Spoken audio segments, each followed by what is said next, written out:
trouble in the Persian Gulf. Newsworld, AFN's total information service. Good evening, Airman Pam Windsor, AFN News. President Reagan today toured the once bloody beaches of Normandy, France, where 40 years ago, American troops helped change the course of World War II. Standing atop a cliff at Pointe du Hoc, where U.S. Army Rangers made the first inroads against German forces, the president recalled the great reconciliation between the two sides who fought that day. He said the United States is now willing to eliminate the terrible weapons that man now has. War, we learned that unity made us invincible. Now, in peace, that same unity makes us secure. We sought to bring all freedom-loving nations together in a community dedicated to the defense and preservation of our sacred values. The president then toured Omaha Beach, where U.S. forces suffered some of their heaviest casualties.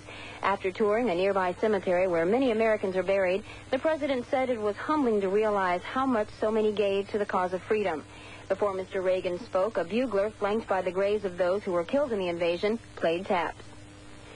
In his D-Day address, the Supreme Allied Commander of Europe, General Bernard Rogers, called the 6th of June 1944 not a day of peace, and that the importance of that day was made brutally clear by the intensity of the combat that took place on the shores of Normandy. General Rogers also noted in the years since D-Day, the Allied ranks have grown to include World War II adversaries like West Germany and Italy, saying the tragedy of war has given way to mutual trust and respect in peace. The general said the European soil, which yesterday's heroes consecrated with their blood, is now land at peace because of those fallen men, and that today's members of the United States European Command maintain that devotion to the cause of freedom, a devotion worthy of those troops we honor 40 years later. After his trip to France today for the D-Day ceremonies, President Reagan returns to London to prepare for the Seven Nations Economic Summit that opens tomorrow. Mr. Reagan met with Britain's Prime Minister Margaret Thatcher yesterday. A White House spokesman says the leaders discussed the escalating Persian Gulf crisis. That topic and others such as East-West relations and Central America are expected to come up at the summit meeting tomorrow. Meanwhile, back home, yesterday's primaries in 5 states marked the end of the Democratic presidential primary season. Walter Mondale won in New Jersey and West Virginia, while Gary Hart took New Mexico, South Dakota, and California. Hart's victory in California has blocked Mondale's first ballot nomination drive. Gary Hart once again stepped in and upset Walter Mondale's juggernaut, winning the California primary as Mondale came ever so close to getting the Democratic nomination wrapped up. The extent of Hart's victory in California appeared substantial. He collected more of California's 306 delegates than Mondale and stopped Mondale just short of the 1,967 delegates he needs for a first ballot nomination at the Democratic Convention. After his decisive win in New Jersey, it appeared Mondale would go over the top. But as he approached that point, Hart snapped victory away. Mondale also won West Virginia last night. Hart took South Dakota and New Mexico. While Hart pledged to keep fighting, Mondale is so close now to his goal, he's declaring himself the winner and is expected to ask for unity, something Gary Hart isn't ready to give. Bob Frost, Los Angeles. Jesse Jackson says he's had a rough campaign, but says it's been effective. He ran third in all 5 of those primaries yesterday. But his showing in New Jersey, where he got more than 20% of the vote, was good enough to restore his eligibility for federal matching funds. A Soviet commentator had something to say about President Reagan in the wake of the last Democratic primaries.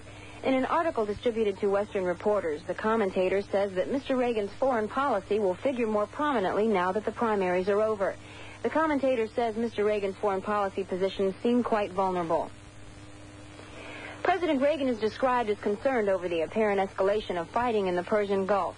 Saudi Arabian fighter jets downed 2 Iranian warplanes yesterday. Now Iraq is pledging help to Saudi Arabia.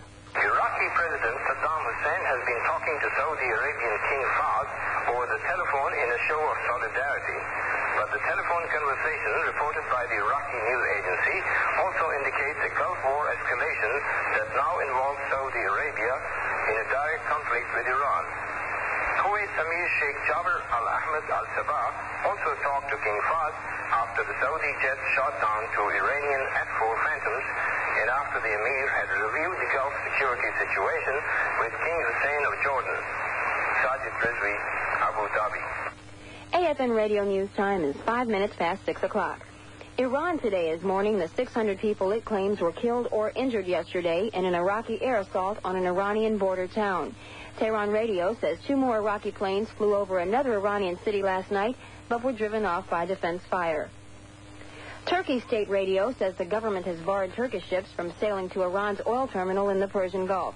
The broadcast quotes a Turkish official as saying the ban applies only to the Iraqi blockade zone around the Karg Island terminal. 3 days ago, Iraqi missiles hit a Turkish tanker south of Karg Island, severely damaging the ship and killing 3 crew members. A French observer was killed and another wounded today by gunfire along Beirut's Green Line.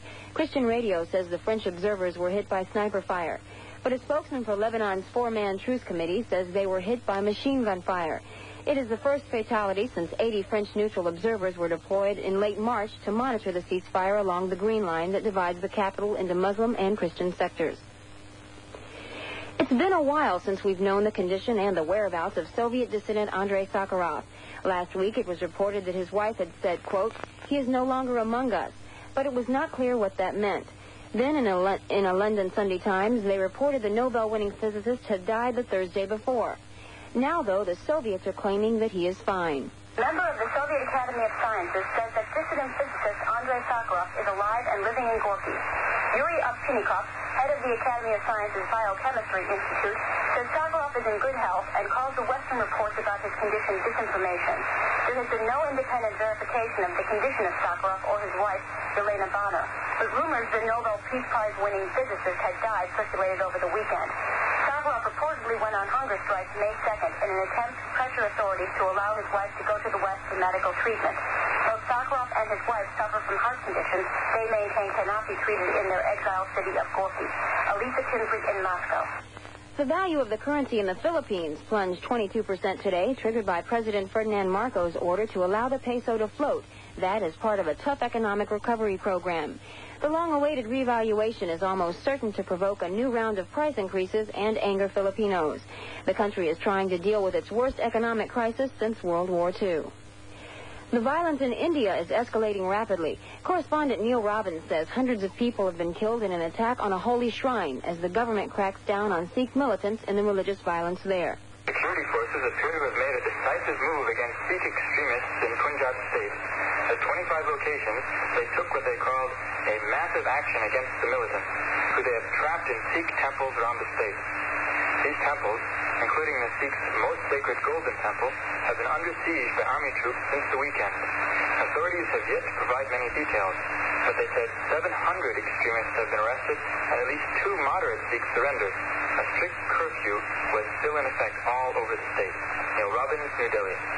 In stateside news, the Treasury Department is opening public hearings today on the need for a simpler, fairer tax system, and the public is expected to have a lot to say. The hearings are part of a presidential directive to come up with a tax reform plan. Speaking of taxes, Congress is beginning the last and the hardest step in its bid to come up with a plan to cut the federal deficit. House and Senate negotiators today start drafting a compromise version of a proposal that would win President Reagan's support.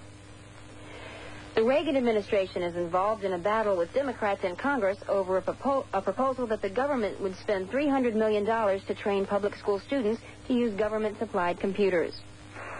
Those in favor say computer training in the public schools is necessary to prepare students for the rapidly growing computer-related job market. It's estimated that the number of computer-related jobs will grow to 30 million by 1990. Still, the idea lacks support from the Reagan administration. Undersecretary of Education Gary Bauer. The administration does not support these 2 pieces of legislation. They are excessively costly and would mandate a level of federal involvement and control which is inappropriate. Those in favor see it as guaranteeing access to the new technology for all students, not just those in wealthy school systems. Congressional observers feel what's being called the Apple bill has a scant chance of becoming part of a $49 billion 3-year tax package aimed at reducing the deficit. This is David Oziel. A published report says Teamsters Union President Jackie Presser has been an FBI informant since the 1970s. The Los Angeles Times today quotes unidentified government sources as saying Presser provided information on union-related matters, but the sources refuse to elaborate. The paper says Presser's help has made it more difficult for the Justice Department to decide whether to seek his indictment in a corruption case. AFN Radio News Time is 10 minutes past 6 o'clock. The government has announced new regulations which prohibit train crews from drinking while on the job or reporting for work under the influence of alcohol. The rules also give railroads the power to test workers if they suspect drug or alcohol use. The new rules stem from 3 recent train crashes in which federal investigators believe that alcohol played a role. 9 people died in those accidents. It's an unusual suit and one that could have far-reaching consequences if it's successful. Gregory Marsh of Dayton, Ohio, is filing a lawsuit against the entire white-collar staff of the United States and other officials. He charges that they've lied to and degraded the American people. Marsh is seeking $5 trillion and wants all government powers turned over to him. America's new space shuttle Discovery has been cleared for a June 22nd blast-off. The workers at the Kennedy Space Center in Florida are racing the clock to overcome a series of snags before the shuttle's first flight. Crews test-fired Discovery's 3 main engines during the weekend, opening the way for the launch date. But NASA officials in Washington say the launch date will be reassessed in about a week. That follows a complete look at the ship's electrical and mechanical systems and their performance during last Saturday's test firing. North Carolina police have distributed color pictures of 4 fugitive convicts in hopes of finding their whereabouts. Reported sightings have turned up only dead ends. The governors of North Carolina and Virginia say they are doing everything possible to help in the search. The convicts escaped from a Virginia prison almost a week ago. They're thought to be hiding along the North Carolina-Virginia border. The Illinois Supreme Court today upheld the conviction and death sentence of sex slayer John Wayne Gacy for the murders of 33 young men and boys. Meeting in Springfield, the justices set a November 14th execution date for the 42-year-old Gacy, a contractor and part-time clown convicted more than 4 years ago. Gacy's attorneys argued he did not have a fair chance to prove insanity and that previous attorneys gave up on his case. During the month of May, domestic car sales were at their biggest level in 6 years. In Detroit, Paul Eisenstein has a report. Spring is traditionally the auto industry's strongest quarter, and tradition is holding true this year. U.S. car sales rose by more than 22% during May. In fact, the industry hit its highest volume since 1978. The big gainers were Ford and General Motors, with each up more than 25%. But the figures don't tell the whole story. May of 1983 marked the start of the industry's recovery from a 4-year recession. So by comparison, last month's gains were even better than the percentages indicate. On an annualized basis, the industry is selling at the rate of 8.9 million cars a year based on the final 10 days of May. For the year to date, U.S. car sales are running nearly a third ahead of the same period in 1983. For National Public Radio, I'm Paul Eisenstein in Detroit. The Jacksons' victory tour remains a will of the wisp. Every time an apparent fact surfaces from the murky depths of the Jackson organization, it somehow dissipates in the sunlight. The latest example, that seemingly firm starting date, announced just last week in California by Mother Catherine Jackson and promoter Don King. They told reporters quite clearly that the tour would begin June 22nd at the Rupp Arena in Lexington, Kentucky. Now, however, Jackson's publicists say that was only an approximate date, and officials at the Rupp Arena could not agree more. They say they were never informed of any concert details, nor were they asked to sign a contract for the June 22nd date. Our U.S. dollar was up in trading against the West German mark today. The fix of the dollar at 2.6847 gives our exchange rate a boost of 1 pfennig. Tomorrow at all military banking facilities, your dollar will buy 2 mark, 66 pfennig. That's the latest news. Airman Pam Windsor reporting. At this time, AFN has one special announcement. American civilian Kenneth Aud, believed to be traveling in Central Europe, please contact your brother or sister in Warren, Michigan at the following telephone number. Area code 313-26. American civilian Kenneth Aud, believed to be traveling in Central Europe, please contact your brother or sister in Warren, Michigan at the following telephone number. Area code 313-264-3226. Special announcements are a public service of AFN. Newsworld weather. The Central European forecast for tonight calls for cloudy skies with scattered rain showers and locally dense morning fog. Lows tonight will range from 48 to 54. The forecast for tomorrow is for a little better weather. There will be short periods of sunshine, but skies will remain mostly cloudy, and there will still be a chance for some afternoon showers. Highs tomorrow will range from 62 to 68. Here's how it is at major German cities at 6 p.m. Berlin and Nuremberg, 54. Frankfurt and Stuttgart, 59. Bremerhaven 52, Munich 50, and Bonn 61.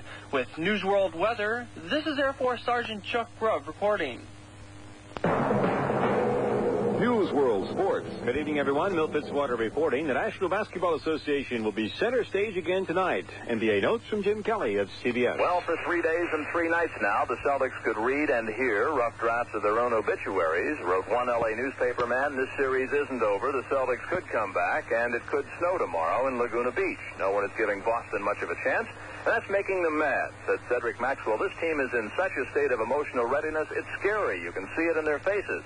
That's good because you haven't seen it so far on the court. Boston's own Larry Bird said the Celtics were playing like sissies and accused some of them of having half a heart. And no less an authority than the cigar-chopping Red Auerbach is as confused as anybody. I don't know whether we reached the point of fatigue and they've reached the point of peaking. I don't know whether that's it or whether we're just shooting better and we're not shooting well or whether it's a physical thing. I really can't tell you. Bob Cousy said the Celtics have lost their intensity, that the Lakers simply wanted more than Boston, but coming off their worst playoff loss ever, 33 points, I rather expect a physical confrontation from the Celtics, and Kareem said if it gets any more physical out there, he'll need a helmet. It's put up or shut up time now because Boston knows to go back home down 3-1 would be to have the death certificate filled out just waiting for the date. But the Lakers know it too. The Lakers' success can be attached to their coach, Pat Riley. Pat Riley left the playing wars in 1976 and began a broadcast career. But then the Lakers soon asked him to become a coach. But with no experience, there were skeptics. The American Free Enterprise System is one thing, but there's something about paying dues in a certain profession. And I'm sure a lot of people, when I walked into this job, they felt, well, maybe he didn't deserve it. I've been in basketball my whole life, so I had a background, I had a base. I didn't have a coaching base, but I had 2 pretty good years of experience under Paul Westhead, who really helped me. And Westhead helped Riley to a job while losing his own. Riley guided the Lakers to the NBA title in 1982, defeating the Philadelphia 76ers in 6 games. But Riley recalls that for himself, it was more luck than talent. Yeah, I would have to admit my first year I did wing it. The players carried me. They allowed me to coach. and it's worked. It's been a good situation. I feel very comfortable now, more so than I ever have. I feel like now I can handle the media. Last year, the Lakers were swept in 4 games. Now it's 1984, and Pat Riley finds himself in a situation that could well be the envy of his peers. He has a chance to win his second NBA title in 3 years of coaching, and now he gets to negotiate a new contract with owner Jerry Buss. But is there cause for concern? I do think that and believe the situation be taken care of, being judged on, what you do. I've never dealt with contracts. As a player, I was always like one of the lowest paid players on the team. I never had an agent. I used to do everything basically myself, and it's never been a priority. Sure, we all want security and everything, but I think those are residual rewards that you get because of what happens on the floor, and that's the reality of it. So if this team is successful, I'm sure that the management will be fair. Pat Riley says he has learned the coaching trade by observing. He has done his homework and has gained high honors. This is Greg Haber on Sports. In Major League Baseball, the Toronto Blue Jays face the Detroit Tigers, and ABC's Dan Lovett has a look at the outcome. Those mean-spirited Canadians, Toronto, the Jays, they refused to let the Tigers clinch the pennant by the All-Star break. The Blue Jays, they came into Motown, Detroit, ready for a gang fight, didn't they? Lost the opener Monday night. Now we're talking about a team that has come of age after some severe growing pains as an expansion team that first saw the light in 1977. But now they're talking as tough as they're playing. Here's Bill Collins from Detroit. Toronto's home run muscle kept the Eastern Division race in perspective for another night. The final, Toronto 8, Detroit 4. The Blue Jays bruised Glenn Abbott and Doug Bear for 4 homers, including 3 in the 3rd inning when they scored 6 times. Willie Aiken smacked his first homer since his return to baseball a month ago. And Ernie Witt, who grew up in Detroit and was once told by a Tiger scout he'd never make the big leagues, hit his 11th career homer against the Tigers. The Blue Jays trailed Detroit by 4.5 games. The 4-game series tied at 1 game apiece. So that's the story on Detroit and Toronto in the American League East. Dan Lovett, ABC Radio Sports. Other American League action, Milwaukee dumped Baltimore 8-3. The Red Sox edged New York 5-4. California over Chicago 6-1. Oakland beat Cleveland 4-2. Texas defeated Minnesota 2-1. Kansas City nipped Seattle 4-3. National League, Braves beat San Francisco 8-3. Padres over Houston 3-0. Los Angeles down Cincinnati 2-1. The Cubs nipped Montreal 3-2. The Cards beat Philly 5-3. And the Mets blanked Pittsburgh 3-0. Well, baseball players always gain the headlines. Softball players don't. Alan Sapiro of National Public Radio is about to change that. In spite of last Friday's 1-0 playoff defeat, 17-year-old pitching phenom Marlis Hanley still sports the eye-popping earned run average of 0.00. Marlis' teammates share the pride in her accomplishment. If Marlis is having an off day, there's definitely the people behind her to stop the ball. She's never given up an earned run. What do you call a bad day? Letting the batters hit the ball. In the opening game of the state playoffs, the batters were occasionally making contact, but Marlis didn't allow anything past the infield. She fired her 10th no-hitter of the season, struck out 23 batters, and still suffered her first loss in 2 years and 33 games. Marlis is a junior at Churchill High School in Eugene, where she has given up a total of 14 hits in the last 122 innings. In one game earlier in the season, she struck out every single batter. A perfect game. Yet Churchill teammates Cheryl Coryell and Brandy Gill thought it was just another Marlis Hanley performance until the very end. I don't think anybody realized she had a perfect game until, the last batter of the 7th inning is when I realized it. All of a sudden I thought, nobody hit the ball. Nobody's even got on first. Churchill coach Steve Minnie contends that if there were a professional league for women, the scouts would be lined up at Marlis' door. It amazes me what she's done and what our pitchers have done. She's averaging 2 strikeouts an inning. The hitters are better, believe it or not, than what they've been in the past years. Minnie has worked with Marlis to develop 5 different pitches: the change, the curve, a fastball, the rise, and the drop. Her catcher, Cheryl Coryell, along with right fielder Brandy Gill, seem to view game day and watching Marlis perform as their reward for facing her in batting practice. She doesn't throw 100% in practice. She throws about 75. And so for us to be able to hit and get any practice at all. Yeah. Coach Minnie says that the players have an understanding that when Marlis has a shutout, it is a team shutout. Marlis is reluctant to talk about herself. Instead, she points out that under Coach Minnie's direction, Churchill has won 4 straight state championships. Marlis credits Steve Minnie for giving her and her teammates a great deal more than the basic fundamentals. He's not just a coach, but he's a friend. And if we have problems, we can go to him and talk to him. And he's always there for us. He'll stay 3 hours after practice for anyone who wants to stay if they have problems hitting, pitching, fielding. He'll sacrifice his family time to stay down and help us. In the Friday playoff game against Barlow, Churchill's usually reliable defense made 2 critical errors in the 10th inning, allowing a run to score.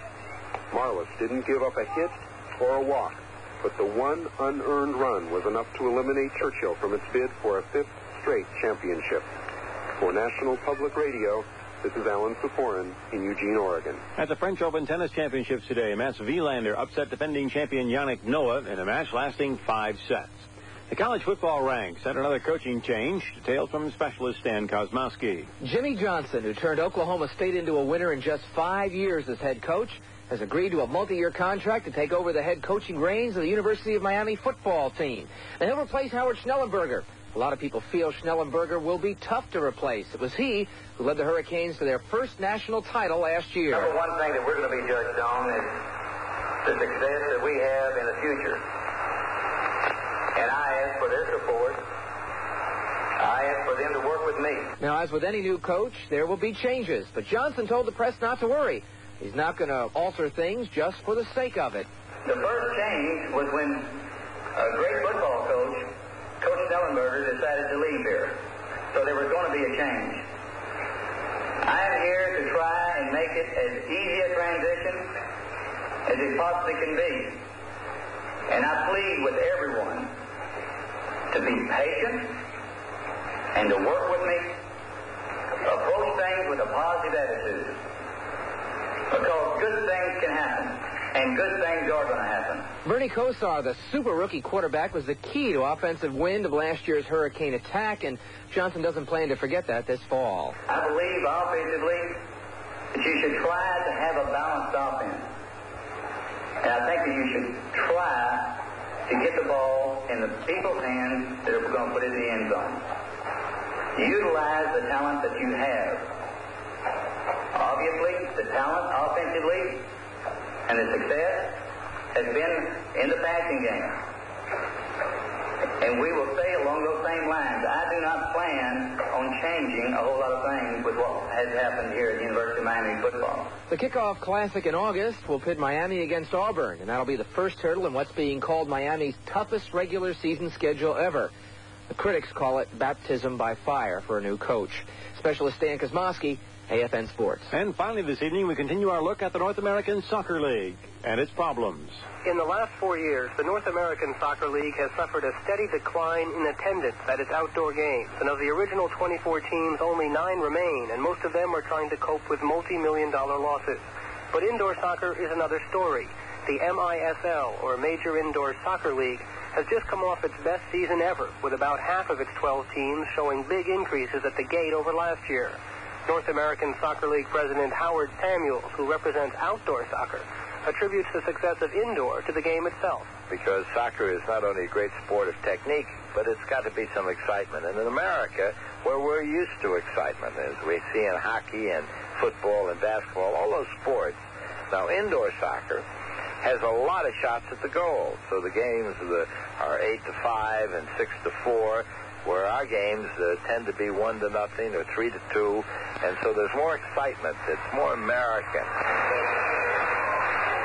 And it is more American, right from the flashy promotional gimmicks that MISL teams use to introduce their players. Laser lights in Kansas City, for example. And for the Baltimore Blast, it's rock and roll and a smoke-shrouded stage that each player emerges from to an ovation of fireworks and flashing neon lights. The game itself has a lot in common with hockey. It's usually played in a hockey rink with 6 men to a team. There are penalty power plays, lots of shots on goal, no out of bounds, and like hockey, a fast pace. The NASL also has an indoor season, but it's the MISL that has attracted the fans in such large numbers. I like the screaming off the walls and the crowd participation that which you don't get in outdoor soccer. I think there's more action. I really do. It's smaller field and they play off the boards. I like it a lot better. Because of excitement. I think you have to be a pure enthusiast of the game of soccer to really enjoy outdoor soccer. Whereas, like I say, the average person could come to an indoor soccer game and enjoy it. When the league began 6 years ago, its pitch was an American game for the American fan. To league officials, that meant recruiting American players and relying less on the foreign talent that dominates the North American Soccer League.